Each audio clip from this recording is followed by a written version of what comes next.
وہ بڑی خوبصورت مثال ہمارے استاد صاحب ہمیں سنایا کرتے تھے، کہتے تھے کہ غریب آدمی تھا، امیر دوست کی شادی میں چلا گیا، اور چلا اس طرح گیا کہ وہ نا ورکشاپ پہ کام کرتا تھا، تو وہیں سے فارغ ہوا تو اسی طرح کپڑے اس کے میلے کچیلے تھے، اس پہ گرد لگی ہوئی تھی، اب گھر جاتا تو دیر ہو جانی تھی، تو وہ بھاگ کے شادی میں چلا گیا، تو جو باہر کھڑا تھا نا آدمی، اس نے اندر ہی نہیں داخل ہونے دیا۔ اس نے کہا جناب آپ کدھر آ گئے، یہ تو بڑے امیر رئیس اعظم کی شادی ہے۔ اس نے بڑی منت کی، بالآخر وہ رو پڑا، یار تیری مہربانی، میرا قریبی دوست ہے، مجھے اس نے کہا جناب آپ جا ہی نہیں سکتے، حالت تو دیکھیں اپنی۔ اب وہ دوڑا گیا گھر، تیزی سے کپڑے بدل کے واپس آ گیا۔ شادی بالکل اینڈ پہ ہو چکی، اب جب وہ سوٹ بوٹ اور وہ مایا شایا اور وہ جناب اس کا لباس بڑا حسین، تب اس کے لیے خود سے دروازہ کھولا گیا، وہ اندر گیا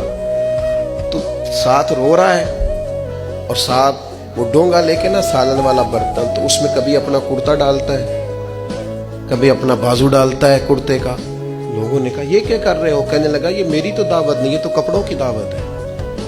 اگر میری دعوت ہوتی تو میں تو پہلے بھی آیا تھا، اسی شکل و صورت کے ساتھ آیا، لیکن مجھے اندر گھسنے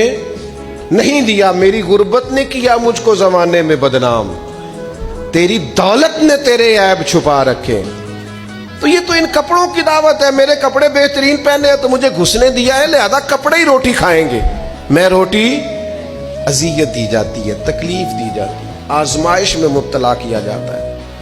ایسے ایسے کھانوں کے نام لیے جاتے ہیں جو غریبوں کے ہاں پکتے